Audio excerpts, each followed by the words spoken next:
Good morning, dear children. We recently had the Term 2 Assessment 1 on the 22nd of October, and today we'll just discuss the common mistakes which have been made by most of us while writing the answers. So, the very first question was on a recall that most of you have got correct. The question was, which are the two most important lines of latitude running across Africa?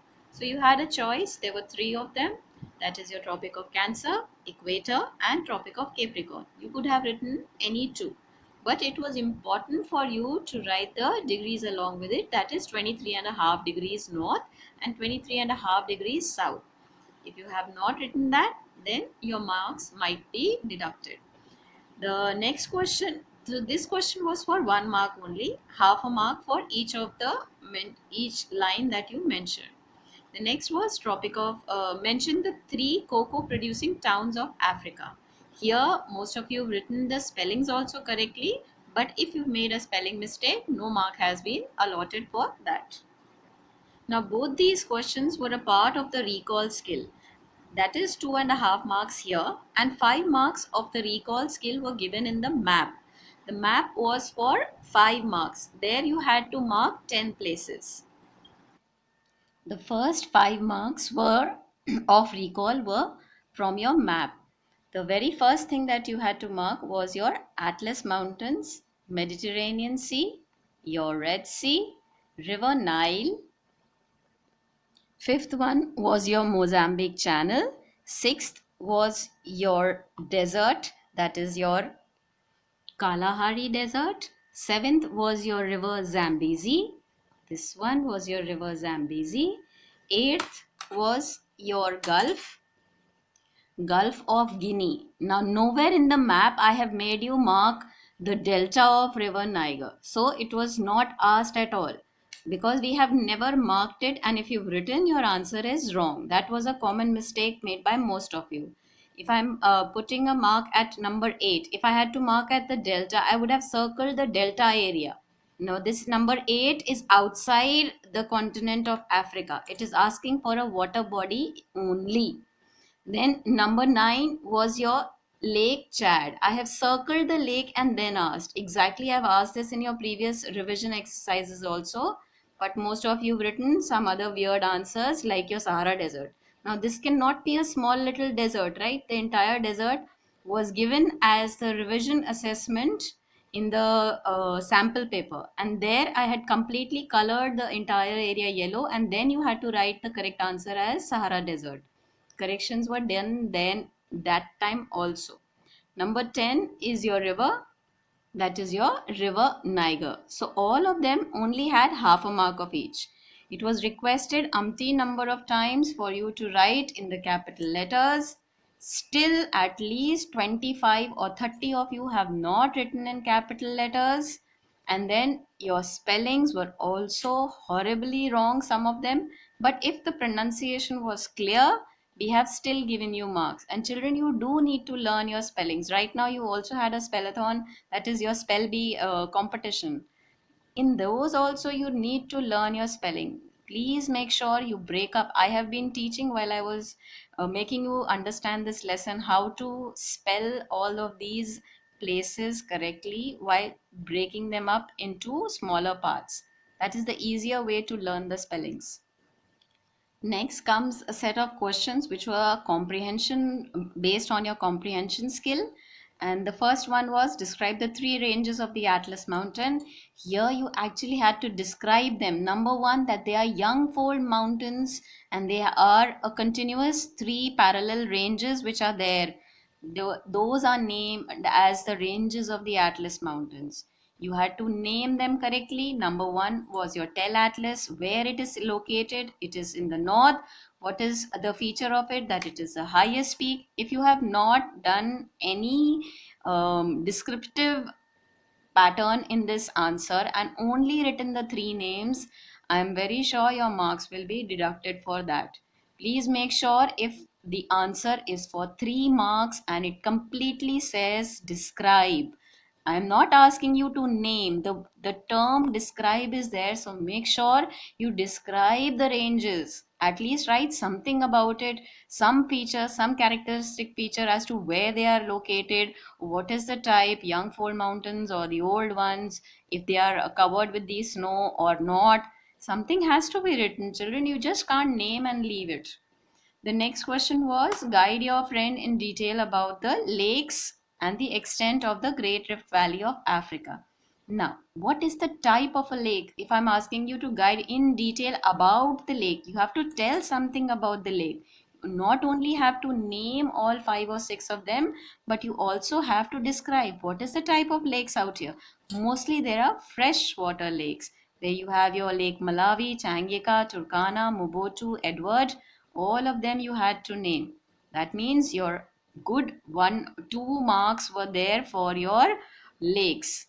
Then then came the next part of this question, that was the extent of the Great Rift Valley. Now, this we had revised very thoroughly twice or thrice through the Google form, also in the sample paper also. Still, most of you have not written the correct extent. This was also one of the common mistakes. It starts from Lake Malawi and moves up to your Dead Sea in Jordan. You had to write both the ends.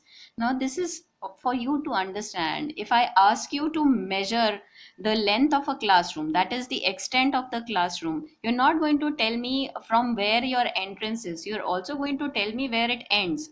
That is the correct extent, from where it starts and where it ends. You have to write both the points out there. So your marks are unfortunately again reduced over there. Then comes question number 5. Now, question number 5 was trace your journey as a cocoa bean and describe all the processes you had to pass through to change into cocoa powder. Now, this was something that we did in the practice also, in one of the classes where I gave you a homework. And in that, we had written a beautiful story. I have mentioned just the pointers out here, but this answer you had to write as a cocoa bean, like we did in for the homework. And I started the story, I had actually written the entire story for you to understand. In the similar manner, you had to write the entire journey of the cocoa bean, that yes, I am a cocoa bean which has just grown or become red or completely ripened on the trunk, and now I am going to get plucked. And then your story needs to be carried on. I know it's not a story, but the entire process has to be written in a format. Children, this is a comprehension skill, and if you do not write in that correct format and only write pointers, now those pointers are also not complete in the book. You had to use a little bit of our application knowledge also, and the information which was given in so many videos which I had posted while explaining also. And I had completely emphasized as to the factory is not being there in Ghana, but they are the beans are only sent out, and they are then just packed, dried and packed, and then sent out. But when they are sent out, then they reach the factory, and there, according to the need of the factory owner, or according to the need of the product that they're going to make out of the bean, they are then powdered. Now, that last step is missing in most of your answers. There also, I have deducted at least half or 1 mark, because of the entire journey is not complete. Because in the question itself, it was says pass through till you reach your last stage, that is the powdered stage. You do had to write about the cocoa beans being split by the knife and the pulp, but before it is being split, you had to actually pluck also. That is also a point which is written in the book, but that's also something called common knowledge which you had to apply while writing your entire story. Nice. Very few of you have written it, so make sure you don't make the same mistake next time. If it's asking you to trace your journey, and as an example also, when I have given you the entire answers written in proper manner as a story or a journey of a cocoa bean, then you should have actually followed that. Next question in his line is that while purchasing a land in Ghana for cocoa production, what are the favorable climatic and soil conditions you will look for before you buy the land? Now, both of these points, climatic point had 2 marks, and for your soil conditions also, you had 2 marks. Both of them had to be written clearly. You all have written about the climate, but you've not written the complete answer. You've written about the temperature, which was mentioned in the book. Then you've not written about the humidity. Some of you've left about the rainfall area. All of that actually contributes to the climate. You cannot leave the rainfall part out of climate, because the climate of a place is mostly influenced by the humidity or the rainfall in that area. So how can you leave that out while you're writing about the climate? Please make sure you write the complete details next time. And soil, most of you got it right, so there is no issue about it. You have all the 3 or 4 points, which were half mark each, so you have actually got full marks there. Then you have the application based questions. That suppose you're going to the Sahara desert, suggest any 4 ways to overcome the problems you would face while traveling through the desert on foot. Now, here, first of all, you needed to write about the problems you would face. Now, that was a question which again I gave in your homework, and you had to write about the difficulties that you would come across. And now, this question in your test was only an exaggeration of that what are the ways you will overcome those problems. So the first few problems which were already being discussed in the homework also, those were your excessive heat, lack of food and water, or the lack of facility of easy availability of food and water, the very low temperature at night, and you have certain kind of wildlife like your insects and reptiles, which also includes your snakes and your scorpions and lizards. So for all of that, what are the remedies? They're written out here. You had to actually at least write most of them in detail. I have just mentioned them in pointer forms. You had to write what is the way in which you will overcome the excessive heat, simply by using cotton clothes. You're having your cap or umbrella or shade, or you carrying or you have a cab booked for you, or you have a nice car, or even if you don't have a car, you have a cotton tent where you can rest in between. Lack of food, you will carry what kind of food, what kind of shoes will you wear, what to avoid getting burnt or crossing through the sand which will not sink into it. All of these you could have written. I have just written four. There were many problems which you all also have written, but then you've not written the complete answer suggesting the ways to overcome, or some of you only mentioned 1 or 2 points. So in the similar manner, you got 2 marks or 1.5 mark or 3 mark according to your answer only. Children, if you don't write the complete answer, you will not get full marks. The next question was, even though the river Nile flows through a desert for a greater part of its length, it still has water throughout the year. Now, this was a self explanatory answer because this was mentioned in the book, but in a different form also. And I had also been emphasizing while we were marking the entire river Nile that what is the area it starts from, that is the source and the mouth, and why does it have a perennial characteristic, because its source is Lake Victoria, and the Lake Victoria lies in the rainy equatorial forest or that entire region. So you have a constant supply of water, which is continually provided to the river Nile. Thus, it is a perennial river. Simple one-line answer.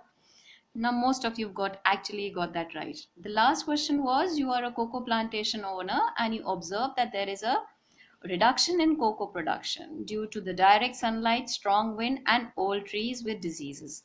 All 3 pointers were clearly mentioned. You only had to write the remedy for all 3 of them. For your direct sunlight and strong wind, you had your tall banana leaves to be planted in between the cocoa trees. Simple answer. For your old trees, now that was something you really had to apply your head.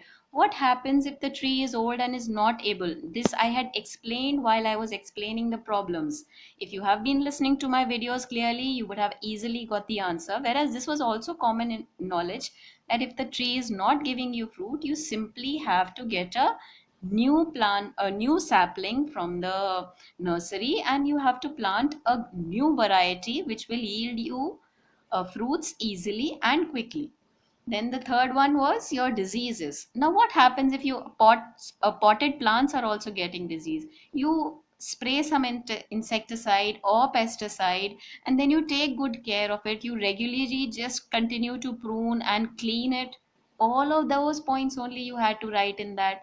There was nothing so intricate. So please make sure, children, next time you listen to the videos very, very carefully. Make points from those also if they are not included in your book. But basically, just keep your head open and understand. Read the question twice so that you don't leave out any points. And please be descriptive in your answers. Do not write answers in words only. Children, are losing marks because you are only writing words for your answers, and you're not writing the complete sentence, and you're not writing a descriptive answer. Children, if the answer is for 3 marks or 4 marks, you need to write some matter. You need to be completely descriptive in what you are trying to explain or describe. I hope next time we'll not repeat the same mistakes that we've made in this exam. Good luck for your upcoming exam, and make sure you don't make the same mistakes. Right, children? Wish you good luck for your next test.